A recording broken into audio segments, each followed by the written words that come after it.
have Gerard Fabiano on Temur Delver playing against Jeff Folinus, who is on Miracles. Both players are 9-1, so let's go ahead and get things started off here. Jeff's going to start off.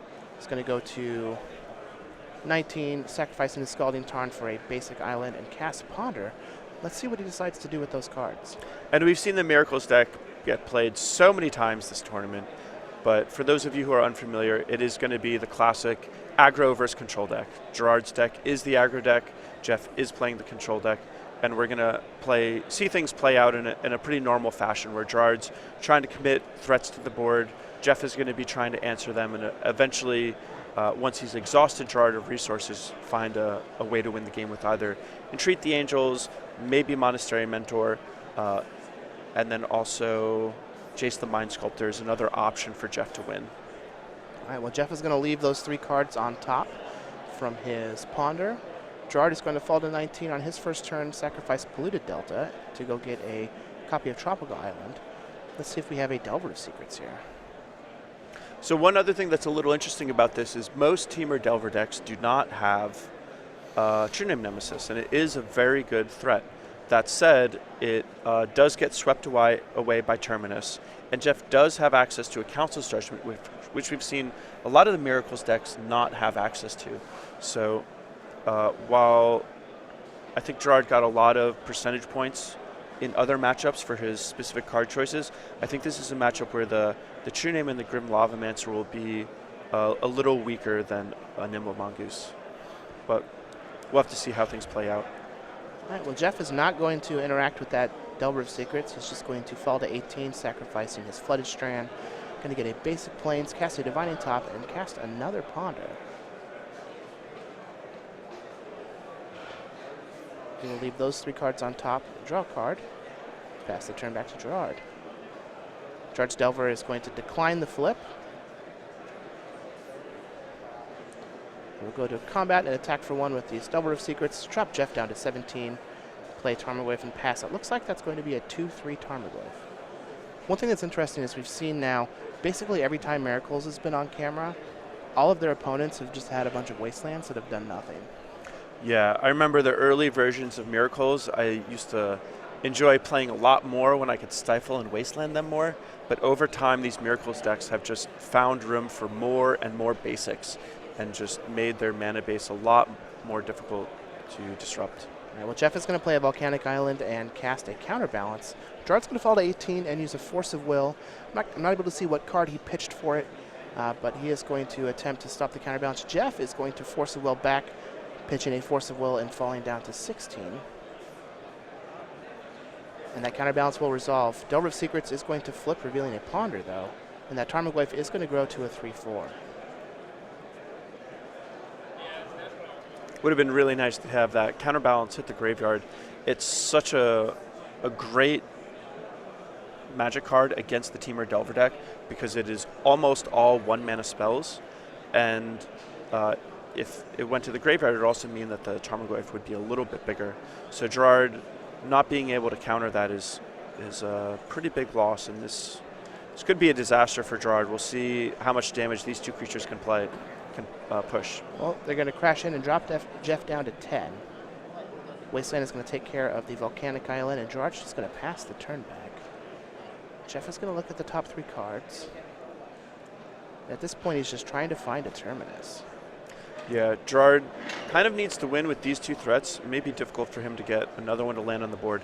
That said, one nice thing about True Name Nemesis is it is a 3-drop, and generally speaking, these Temur Delver decks do not have any 3-drops in their main deck. So it is unlikely that Jeff just randomly has a 3-drop floating on the top of his library. So if Gerard does draw a True Name Nemesis, post Terminus, that may be a good way for him to rebuild an offensive. All right, well, Jeff is going to go ahead and shuffle with this Ponder.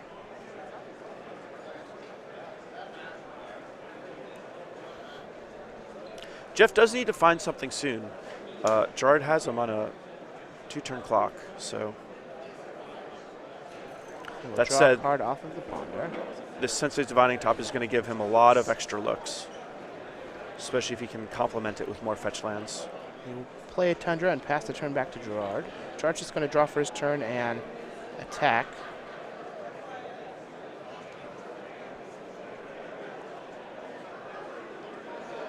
Jeff is going to cast a Brainstorm.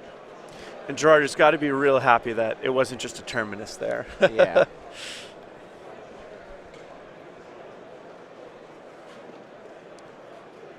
Jeff will put 2 cards back.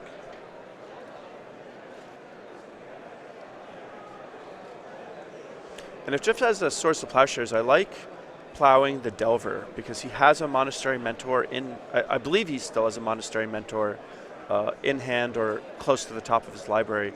And if he can just make some tokens, they can potentially chump block the Tarmogoyf, but the flying on Delver is a little harder to deal with. Yep, so Jeff is going to plow the Delver. Gerard will go up to 21. Jeff's going to take 3 points of damage and fall down to 7.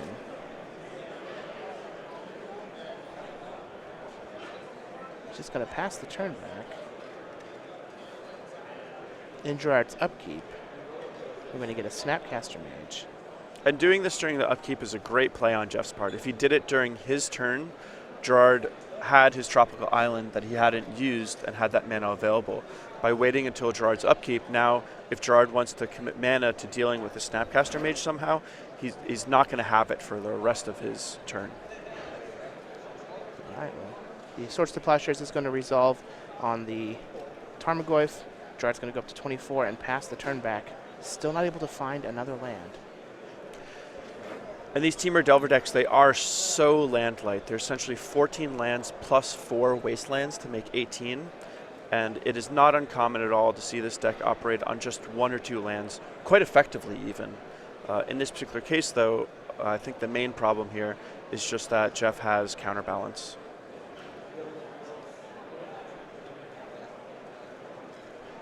And so Jeff is going to draw with his top in his upkeep.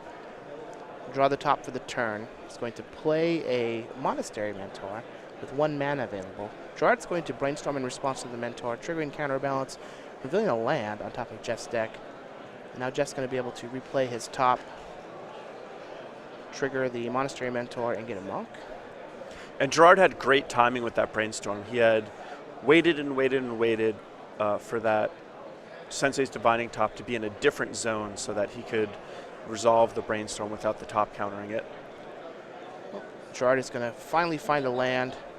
He's going to cash it in for a Volcanic Island, fall to 21. Let's see what he can do now with 2 mana.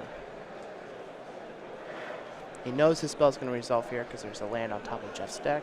Yep. Jeff is hellbent, but he is going to be generating many monks every turn with that Sensei's Divining top and the Monastery Mentor. Yeah, if Gerard has a 2 mana spell, he knows it's going to resolve. But if he tries to cast a 1 mana spell, Jeff can, in response, just tap the top to draw a card and put the top on top of his library. All right, Lightning Bolt here.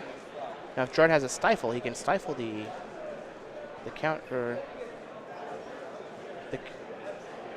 He should be able to stifle the Counterbalance trigger. Yeah, or the card draw off the top. Yeah. So it looks like we're going to stifle.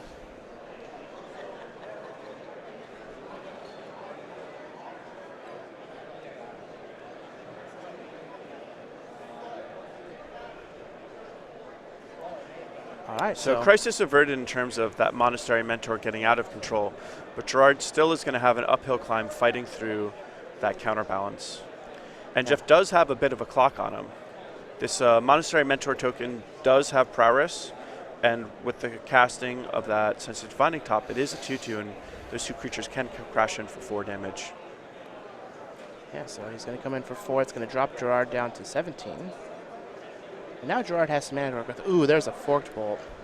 That could be nice if he can get it to resolve. Yeah, he's going to have to find some way to make it so that the Sensei's Divining top gets... well, one classic trick is to cast something... Well, because Forked Bolt is a sorcery, it's actually just going to be really hard. If Forked just going to need another Stifle. Yeah, if Forked Bolt was an instant, it would be a little easier to try to get it to resolve, but the fact that it's sorcery complicates things quite a bit. All right, well, Jeff's just going to take his turn, crash in for 3 with the Snapcaster Mage and the Jacob Wilson Monk token. He's going to use his top post-combat, pass the turn back to Gerard. Gerard's going to draw a Daze for the turn. It's like he does have a couple of True Name Nemesis in his hand, but does not have the mana to play them yet. Yeah, and that's one of the tricky things about playing True Name Nemesis in the Temur Delver deck. It is kind of like a high-risk, high-reward situation because it is such a powerful card, so hard for people to interact with, but the 3 mana is a real cost. That said, it is also a blue card to pitch a Force of Will, which is a nice advantage over Nimble Mongoose. Gerard is going to cast a Ponder. Jeff will reveal a Swords to Plowshares on top of his deck, which will counter it. Rearrange the top 3 on Gerard's end step. Draw for his turn, crash in for 3 yet again with Snapcaster Mage and a Monk token. Pass the turn back. And if Jeff wanted to use burn a little bit of extra mana, he could push a little bit more or an extra damage each turn by putting his top on top of his library and then recasting it. But that does leave a little bit of room for things to go wrong, because Gerard may be able to find a window to resolve a spell when Jeff doesn't want that to happen. Gerard's going to try and get a Tarmogoyf on to the battlefield. Jeff does counter it with a Snapcaster Mage on top of his deck with that counterbalance. Gerard does finally find a 3rd land and can land a copy of True Name Nemesis. And this has to be a little bit of a surprise to Jeff. This is not something that he had accounted for. His Swords to Plowshares can't target it. He doesn't have that many 3 mana spells in his deck, and it's very unlikely that he was planning for this, and if he had seen one, would have kept it floating on top of his library. So the fact also that he just cracked his fetch land to go down to 6 is pretty relevant too. This True Name Nemesis can potentially race the board that Jeff has. Yeah, so Jeff is going to use his Flooded Strand, fall down to 6. Going to look at his top 3 yet again, still with that counterbalance trigger on the stack, trying to find the last copy of Monastery Mentor or Vendilion Click to counter that True Name Nemesis. Yeah, he could also find a Terminus, which would be one way to deal with it. Looks like he found a copy of the card Counterspell that he's going to draw with his Divining Top. Counterspell is a sweet card. And that is going to stop the True Name. So that was a pretty close call. Gerard might have been able to steal this game with that True Name Nemesis, but after spinning his top a bunch of times and cracking a fetch land, Jeff was just barely able to find an answer for it. They always do. It does seem that way. It's a miracle. It's always a miracle. All right. Gerard's going to fall down to 4. Counterbalance. Wow, and another counterspell. Yeah, we're going to have another counterspell. So that is likely game with even just with the Divining Top on top of the library. All right, so Jeff would have been able to threaten lethal, but it looks like Gerard is able to counter that counterspell. Gerard is going to fall to 3 to resolve that Force of Will. Jeff has a copy of Top to replay. There's 1 Prowess trigger. Looks like there's just a bunch of lands on top of his deck. Now, Gerard can't really attack here, though. Yeah, this is a little bit of a standoff, which certainly favors Jeff more than it does Gerard.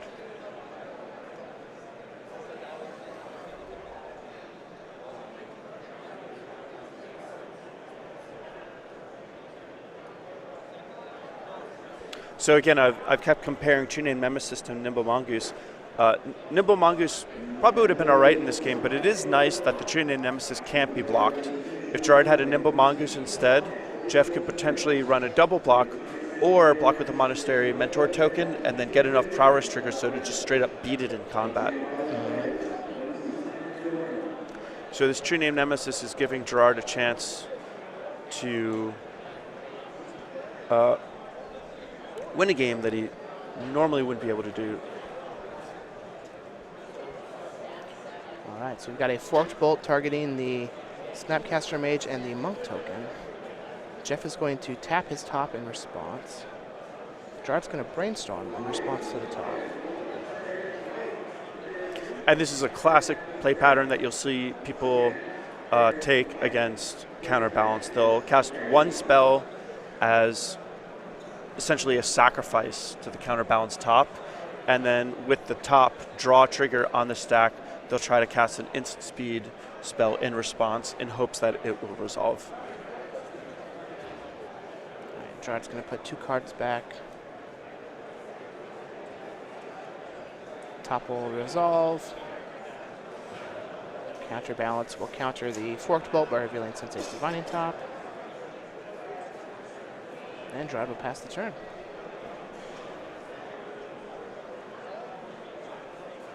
Gerard's going to Wasteland in Jeff's upkeep. Jeff has a Scalding Tarn. Going to replay the top. Look at the top 3. And Gerard's probably hoping that Jeff just cracks 3 fetch lands. I think that's probably Gerard's most likely path to victory.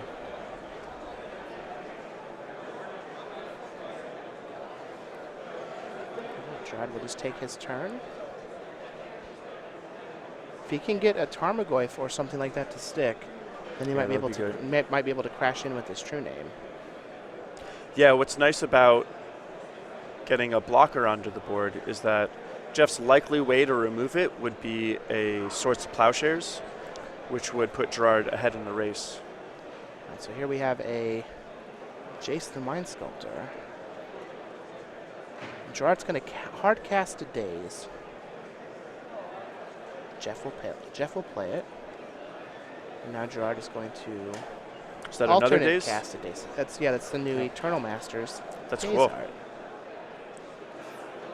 So now Jeff has to decide if he wants to crack his fetch land. I have to imagine that this Jace is quite valuable, but it's a little scary to leave himself tapped out. Well, he hasn't played a land yet this turn, and he does get to brainstorm with his Jace if he wants to. If he doesn't find a land, though, he could be dead to double Lightning Bolt from Gerard, or Forked Bolt Lightning Bolt.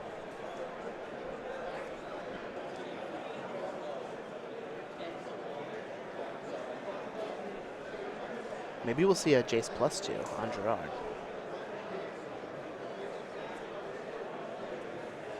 Got to use the right color dice. It's very important. We need to know its loyalty counters, man. Run a tight ship here on Star City Games. Going to get a Brainstorm.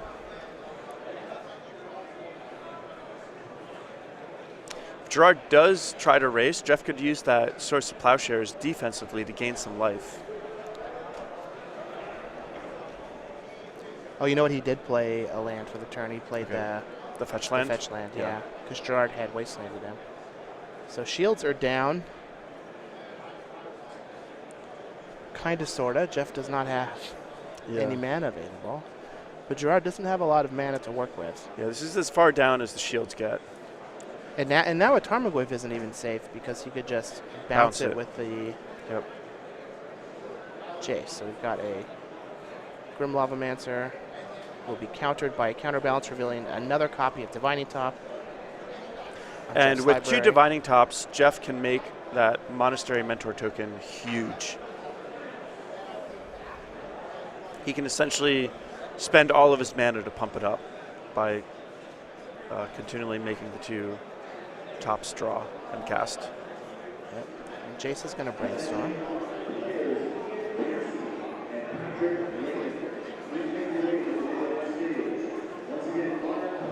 So we're going to get a top that will pump the Monk. And Gerard's probably looking at that fetch land saying, I just need 1 more of those. All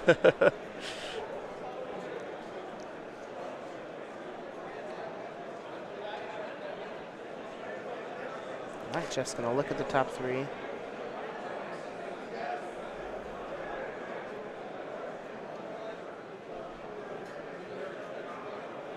It's pretty amazing how when you look at this board state, it is so lopsided, and somehow this True Name Nemesis is kind of keeping Gerard in the game.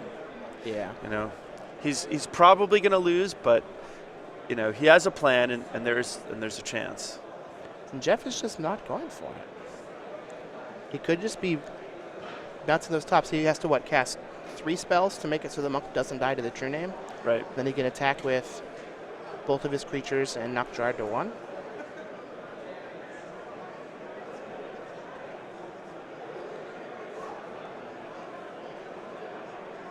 Oh, there we go. Well, here's the Vendean Click. This is great too because it lets Jeff see Gerard's hand, and he can figure out what he needs to worry about. And I would expect this to be the play that allows Jeff to close this game out in the next 1 or 2 turns. Well, Gerard's going to float a mana and play a Daze. And Daze is a great card, but it's not as great in this game state. Well, Gerard is going to concede in the wake of having to reveal his hand to Jeff. And Jeff Folinus is going to take game 1 here against Gerard Fabiano. Miracles over Teamer Delver. Let's go ahead and take a look at the player sideboard so we can see how we think they're going to change their deck up.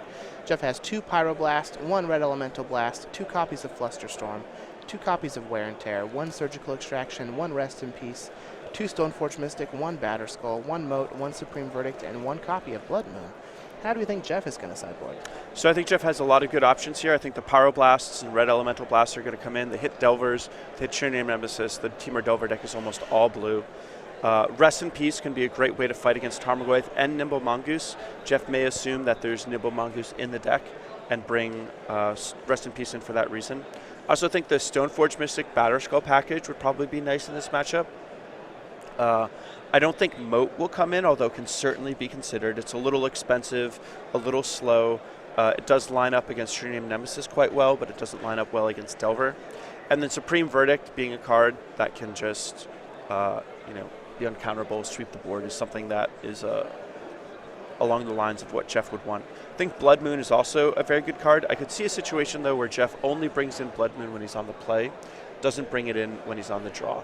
It is kind of a knockout punch against the Teamer Delver deck, but because they typically get ahead on the board, sometimes if Jeff takes a whole turn off to cast Blood Moon without impacting the board, he may lose to what's already there. I can see that for sure.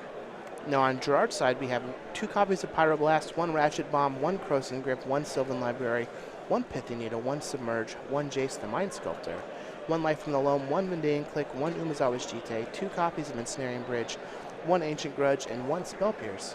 What do we think Gerard's going to bring in?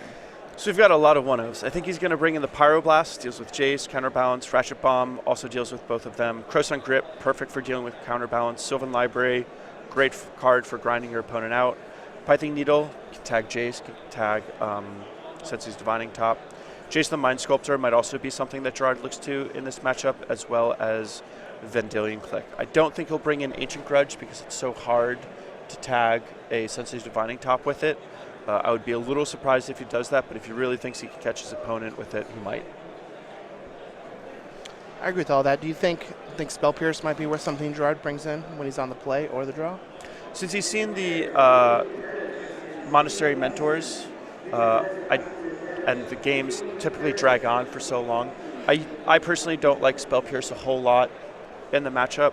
When they're going to Miracle Terminus or something like that, it's not particularly great. He already has a lot of counter magic, and he already has a lot of stuff to bring in, so I don't think that he's going to bring that in from the sideboard. He may not take the one out of his main deck, but I don't think he actually has room for more of that effect. Another interesting sideboard contention here is that since Gerard saw Monastery Mentor, and in general you have to expect these decks to have Monastery Mentor, how many lightning bolts do you end up keeping in? Do you have to keep all 4? Yeah, well, that is pretty tricky. And that's one of the reasons why I value a card like Daze more than Spell Pierce, is because you don't really want to get caught in a situation where you have the wrong interactive spell for the wrong situation.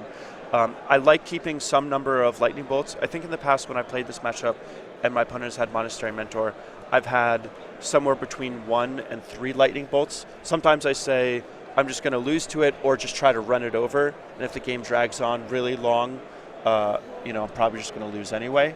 So you can run into problems when you're trying to interact a lot with an interactive deck, but you don't have as much card advantage.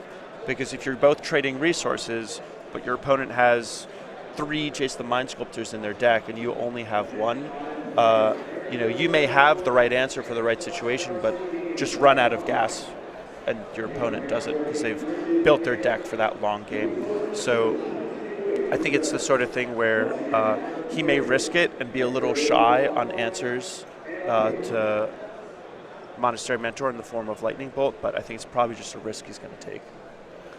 Well, that is pretty in-depth for a simple one small situation, which is what sideboarding and Magic is about. And if you want to get better at sideboarding, the number one thing you can do is practice, practice, practice, and try different things. And one of the ways you can do that is by playing more tournaments like SCG Game Night. So for those of you who are interested in playing a bunch more Magic, getting some sweet prizes and swag like we see here, the Snipcaster Mage tokens and pins.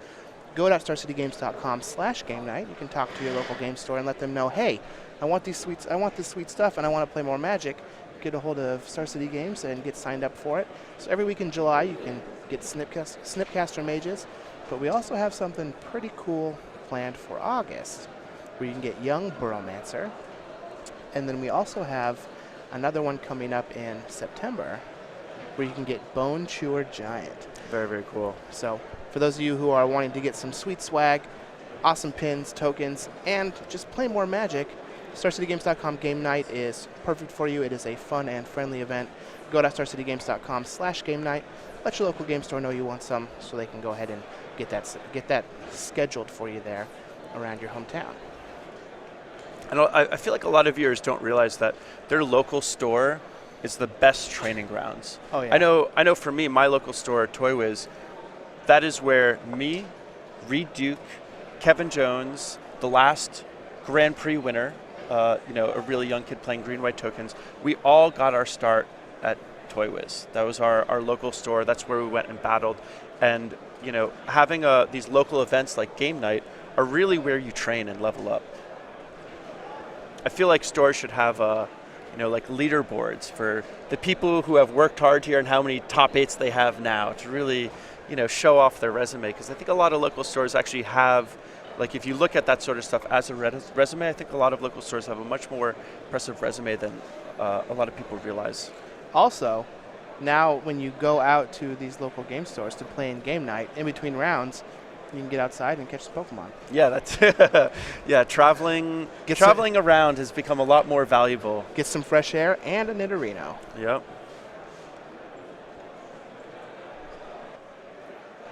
And for those of you who are gracefully here watching us on Twitch, you also can sign up and subscribe so that you can chat in our chat, and you guys get to decide the quarterfinals. So you can join the feature match area here on SCG Live via twitch.tv/SCG Live.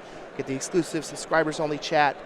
Again, you decide the quarterfinals. You get some custom emoticons and a badge next to your name. I do need to start a campaign to try and get a CVM and Andy Boswell emoticons on there, since we already have Cedric and Patrick. But again, it's twitch.tv/SCG Live. And we really are just puppets on strings for your viewing entertainment. You even get to pick the quarterfinals. Who knows what you'll be able to pick in the future. So it looks like we've got a couple mulligans here. Jeff has kept his 6. Gerard, however, is going to 5, and that's really not where you want to be. Game 2, down a game against Miracles. Yeah, you really, I mean, it's never good to mulligan. That said, the Temur Delver deck, it can get a very aggressive start. It can operate on very few resources. Gerard is on the play. So we could see a situation where Gerard just goes turn 1 Delver, turn 2 Tarmogoyf, similar to how he did in the previous game, and run away with the game very, very quickly without even having to interact that much. But unfortunately, he doesn't have the 1-drop here, so hopefully he's got some sort of pressure coming up soon, because time is not on his side. Well, Gerard is going to keep his 5. He's going to lead off with a Scalding Tarn and a pass. Jeff is going to play an Island and Ponder, but he doesn't like what he sees, so he's going to shuffle those cards up and get a fresh look at a brand new card. One of the great parts about this Temur Delver deck is that it can operate on so few resources. That said, it usually needs all the resources it can get its hands on, but a mulligan with this deck when you're on the play isn't as bad as it is with some other decks. Gerard is going to play a Flooded Strand for his turn. Fall to 19, sacrificing his Scalding Tarn, getting a copy of Volcanic Island. And here we have a Pithy Needle. Dimes to dollars is going to be naming Sensei's Divining Top. Yeah, and this is a great card to have. It is so good at neutralizing Sensei's Divining Top. And this is a card that can be worth multiple cards. I mean, you may be able to look at this as essentially a 2-for-1 if Jeff ends up drawing 2 Sensei's Divining Top that he can't brainstorm away. All right, so it looks like Gerard is going to name Divining Top with his Pithy Needle. Jeff is going to sacrifice his Scalding Tarn on Gerard's upkeep, wanting to deny Gerard access to some mana if he happens to have a Stifle to counter the activation. He does not. Gerard is just going to play a Misty Rainforest for his turn, and I think he's just passing back to Jeff. And even though the mana denial plan against Miracles isn't as great it is against a lot of other decks, Stifle has a lot of utility in dealing with the Miracle triggers of Entreat the Angels and Terminus.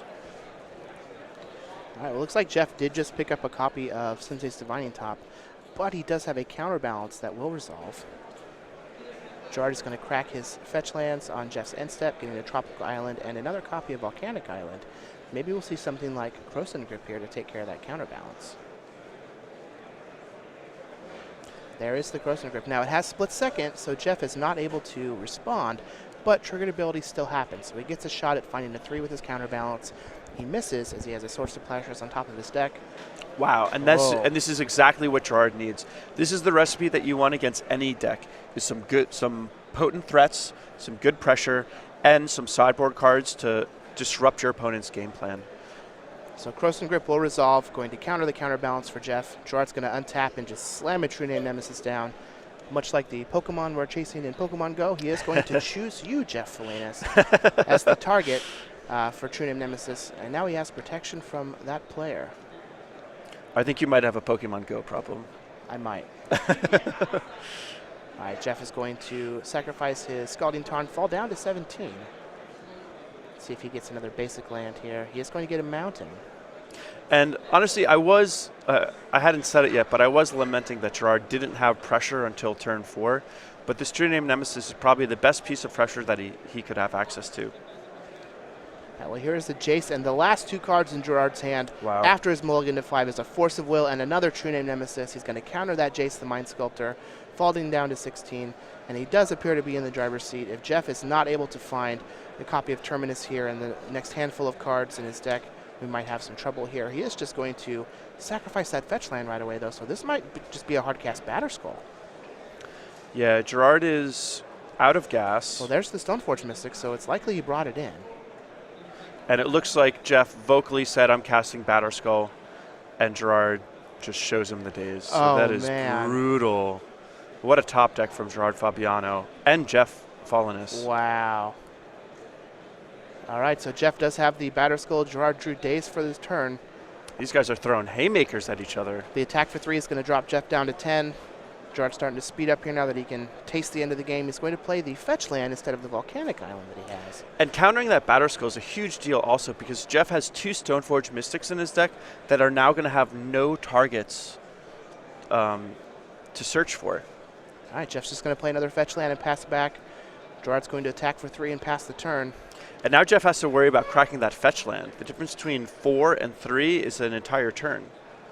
All Could right. Gerard win this game despite his mulligan? Jeff is down to 4. Gerard's going to attack him down to 1. We could be going to a game 3. Here's a Ponder. Jeff has to find something like Council's Judgment or Terminus and have it resolve this turn. Yeah, he could also have Supreme Verdict. This is He could also have Moat. This is showing just how anemic this Miracle set can become when it doesn't have access to Divining Top. Yep. When it's not playing with, +3 cards every single turn on the top of their deck. All right, here's a Brainstorm. So here's a Brainstorm. Brainstorms are not as good without fetch lands to go with them, and Jeff Folinus is at 1. And there's a Rest in Peace, and which another can be Divining good. Top. All right, well, he can put those 2 tops back on top. He can't shuffle them away, though. At least not yet. All right, well, Jeff is just going to scoop his cards up, and Gerard is going to take game 2 on the back of a mulligan to 5. Very timely Croson Grip on the counterbalance, an early Pithing Needle to shut down the Divining Tops that Jeff picked up, and then he's just going to ride the back of that True Name Nemesis for a bunch of turns until the game is over. And Gerard really only cast 4 spells that game. He cast the Pithing Needle, he cast the Croson Grip, he cast the True Name Nemesis, and then he cast the Force of Will that countered it. I think the there's days also on the days. The days on the Batterskull is Okay. kind of the nail in the coffin. I'm not sure how Gerard was going to actually beat that Batterskull. Since he pitched the second True Name Nemesis to his Force of Will, but yeah, he really only cast just a handful of spells, and they were just in the perfect spot. Yeah, they really were. Now, do we think that either player is going to change up their sideboarding here? Is Jeff potentially going to bring in Blood Moon on the play? I think that Jeff bringing Blood Moon on the play would be a good idea. I also think that Gerard may want to trim some of his dazes on the draw. Normally, I don't like to do that, but I know a lot of players do. And Gerard I think is one of those players. Now, Jeff was able to see 2 copies of True Name that game, the one that was on the battlefield and one that got removed to Force of Will. Is it worth bringing in Moat? I think I would probably bring in Moat. There's the Delver Secrets, but they're typically one of the easiest threats for you to deal with because not only do you have all the creature removal, but you have access to the Pyroblasts, and Jace bouncing them is a bit more effective than bouncing any other random creature. So I do like the Moat. Once it hits play, there's probably nothing that Gerard can do about it. He did see the one Croson script, but I don't think he's expecting Gerard to have a lot of Croson grips, and those Croson grips are already in such a small number are already going to be stretched very thin dealing with the counterbalances. So yeah, I do like Moat. Well, that game 2 was pretty exciting. Oh yeah. Gerard mulliganed to 5, was able to cast the perfect spells at the perfect time. If you want to see more exciting matches, make sure you check out the Star City Games YouTube channel, where we have all of our Versus Series, Premium Archives, SCGWOR archives, where you can see fabulous, exciting matches like what is going on right now, unboxings, and much more. In fact, I even think I have a couple unboxings on that YouTube channel. So make sure you check that out, youtube.com/StarCityGames. It's completely free to subscribe via YouTube, and you even get notified when we post new videos. So. And that's a great place to go if you want to figure out how different people sideboard in different matchups. You know, like sit down in front of a game with Joe Lissette with a notepad, and just every time you see a sideboard card in a matchup, just write it down and maybe try to get a feel for what cards you're not seeing that might have been sideboarded out. It's a great way to get better. I have a feeling that's something that we're going to be doing as we're scouting the other teams when we're going to be playing in these opens. I mean, I need to know how Jim Davis sideboards. I need to know how Kevin Jones sideboards. I need to know how Joe Lissette sideboards. Yep, it's a great way to know how to beat them. All right, well, Jeff is going to be on the play for Game 3 here. He's going to start off with a Scalding Tarn, dropping down to 19, getting a basic island, and casting his Sensei's Divining Top. This could be a pivotal point in the game already. If Gerard doesn't have a Pithing Needle to interact with it, Jeff might be able to just start amassing so much advantage from the extra card looks at that Divining Top that Gerard might not be able to push through it.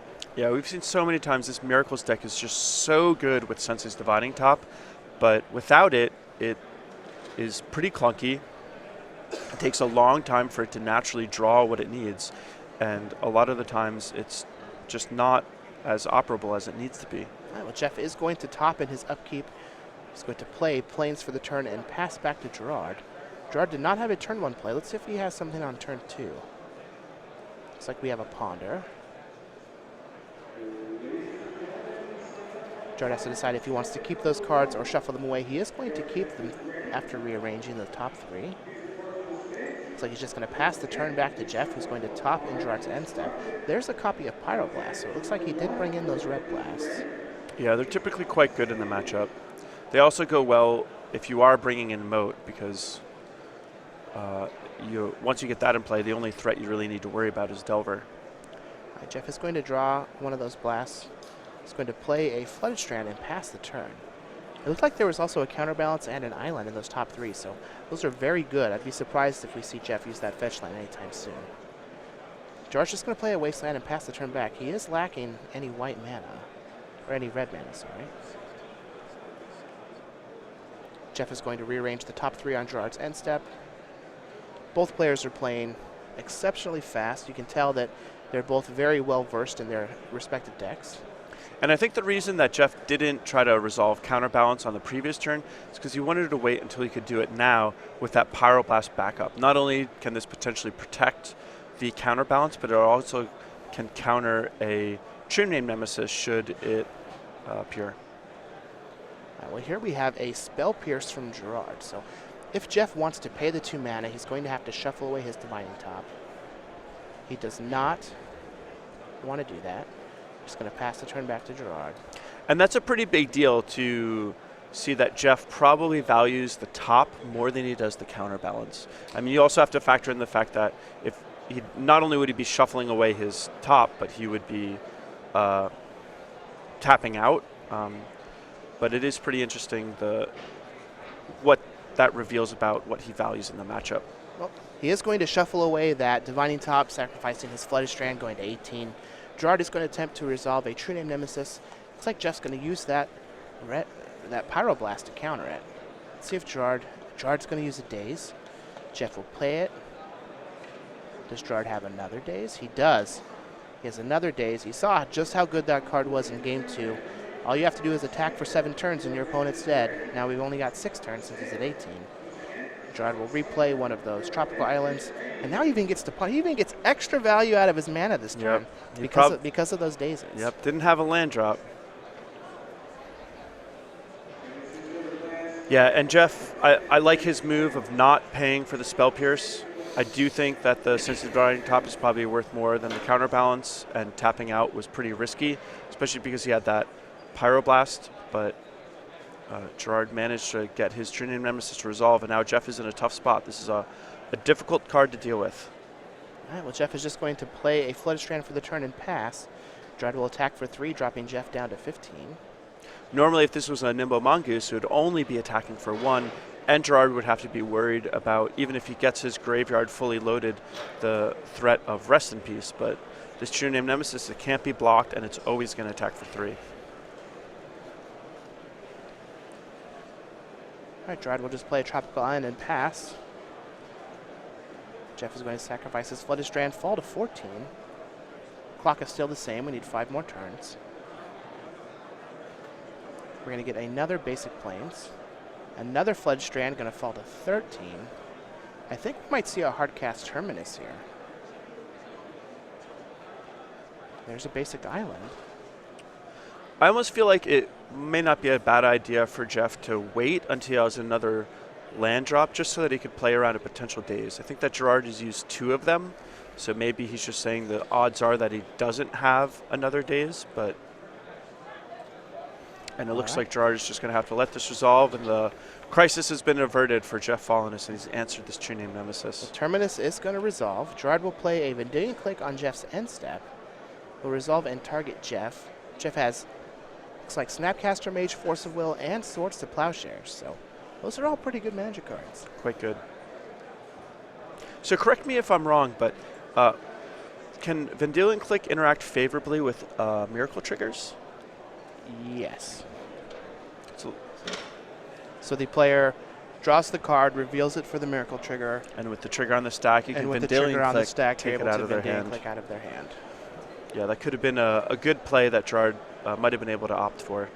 Ooh, this is a great card also for the Here's matchup. The Sylvan Library. Sylvan Library is a powerhouse. And with Jeff Folinus not having put any pressure on Gerard's life total, this Sylvan Library is essentially an ancestral recall with upside. Just a green Necropotent. Yeah, it really is. He really is just going to be able to cash in life and draw extra cards here. And he's going to need that soon to get an answer for this Batterskull. Yeah. It is very difficult to erase this card. It's very difficult. What Gerard would like to find is a True Name Nemesis. That would be the best way to hold it at bay. He may be able to do some good work with a Tarmogoyf, but Tarmogoyf can get tagged by a card like Swords to Plowshares. And he knows that Jeff has that Force of Will Snapcaster Mage in hand, so he's really looking for something like Croson Grip here. Croson Grip would be a phenomenal answer to it. Well, there's also a chance. Look at 3 cards. There's also a chance that after seeing the Batterskull, Gerard has decided to bring in the 1 Ancient Grudge that he has on his sideboard. That's also something to consider. True. It's a little unlikely, but it's certainly possible. Jeff is going to Swords to Plowshares, Gerard's Vendilion Click in his upkeep. But man, was that Batterskull a good card right off the top of his deck. Again, as long as you keep putting perfects in your deck, you'll draw them eventually. Well, that's the thing about Legacy decks, is typically you only play really good cards. So you're just like 16 to 22 land and a bunch of perfects. Yeah, if you're playing a Legacy deck and you're drawing cards and saying to yourself, "Oh, this card doesn't do anything," you probably shouldn't be playing those cards. Okay, so I think that we're asking about the timing here between the Swords to Plowshares and the Sylvan Library. Because the trigger is placed on the stack in the he's potentially, oh no, we're going to see a Brainstorm in the upkeep here with Sylvan Library. Uh-oh. Nice. So basically how this works is Gerard is going to have to distinguish the cards that he has drawn with the Brainstorm for the turn because they are eligible to go back with Sylvan Library. So he has to keep the cards completely separate. And Gerard, knowing his stuff, is covering this with the judge. Correct. Before he goes through it, because this is tricky and can be very bad. Yeah. So those cards are all in his hand, but he has to keep them separate so they are identifiable. This has got to be the only situation where this comes up, I have to imagine. Yeah. What a bizarre... Magic is such an interesting game. And it's a great thing that we have Judges. And Nicholas Saban in general is just a very, very good judge. He's a really nice guy. To handle it properly. So now those two cards off to the side have been drawn this turn with Brainstorm, so they are eligible to go back with Sylvan Library if he wants to. And now he's looking at the top 3 with the Sylvan Library, and he's going to have the option to pay 4 life to draw more of them. Yes, because the way Sylvan Library is worded, it only checks for cards that you've drawn this turn. And Gerard's just saying, yeah, I'll pay a bunch of extra life to draw a bunch of extra cards. Yeah. That is always the right move. So he's going to Flooded Strand on his turn. Oh, he has he brought in Vapor Snag. Nice. Well, he didn't bring it in. He just had it in. Oh, I guess he's got it one in. main deck. So Vapor Snag is going to take care of that germ. That's going to drop Jeff down to 9, which could end up being relevant. Divisible by 3 is important for this Timur Delver deck. Yeah, I'm curious to see Gerard's whole plan here. One of the nice things about bouncing the token is while it doesn't deal with this batter skull in a hard sense, because Jeff can bounce it and replay it, but bouncing it and replaying it costs a lot of mana. And Gerard has a lot of options. He can counter on the way back down. He can stifle the germ token being created, and he can just cause Jeff to just spend a lot more mana than he wants to. It's pretty inefficient to do this, and with the life totals where they're at and Gerard having this good threat on the board in the form of Tarmogoyf, this game is starting to become about tempo as it's coming to a close.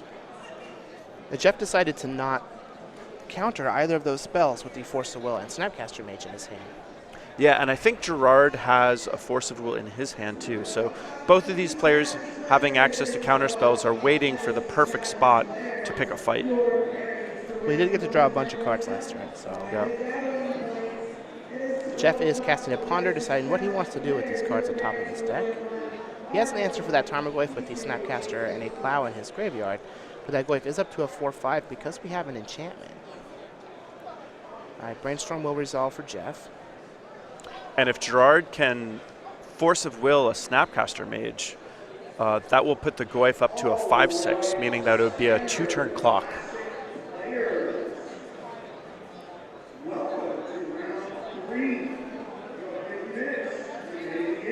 Jeff is just going to play a Counterbalance. And there's a chance that Gerard may try to ignore this. If he's hoping that he can just Force of Will something important and then ride this Tarmogoyf to victory and win in the next 2 turns, Gerard may just decide that this is okay. Gerard will let the Counterbalance. Oh, no, maybe. Yes, no, maybe so.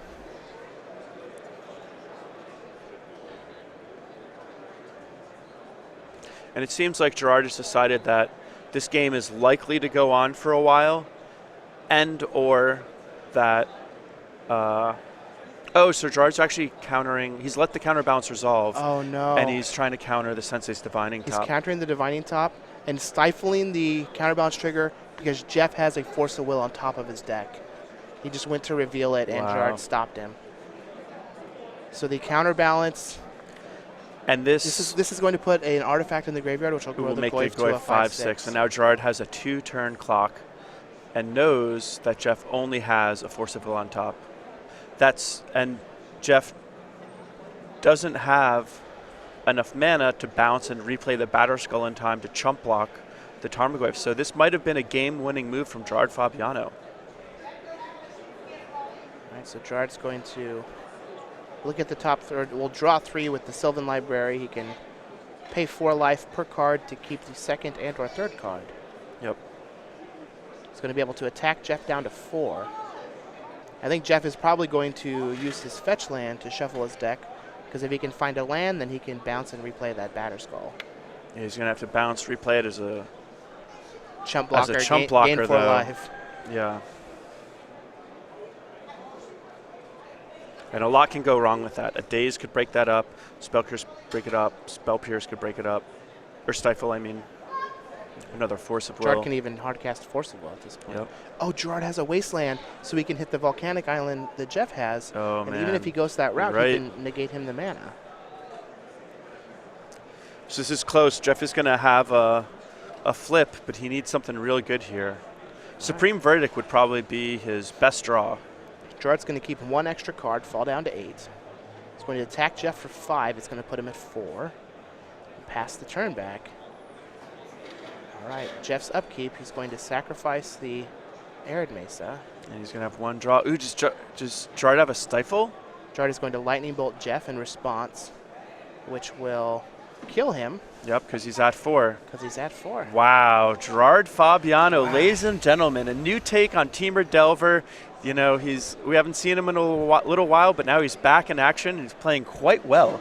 He navigated that match perfectly. All of his sequencing, you know, figuring out when to stifle, what to stifle to get his spells to resolve, you know, stifling the counterbalance triggers. Also, I love that one spot too, where he allowed the counterbalance to resolve, knowing, okay, like this game's going to be over soon. The counterbalance itself doesn't do a whole lot. I can probably get away with letting that resolve.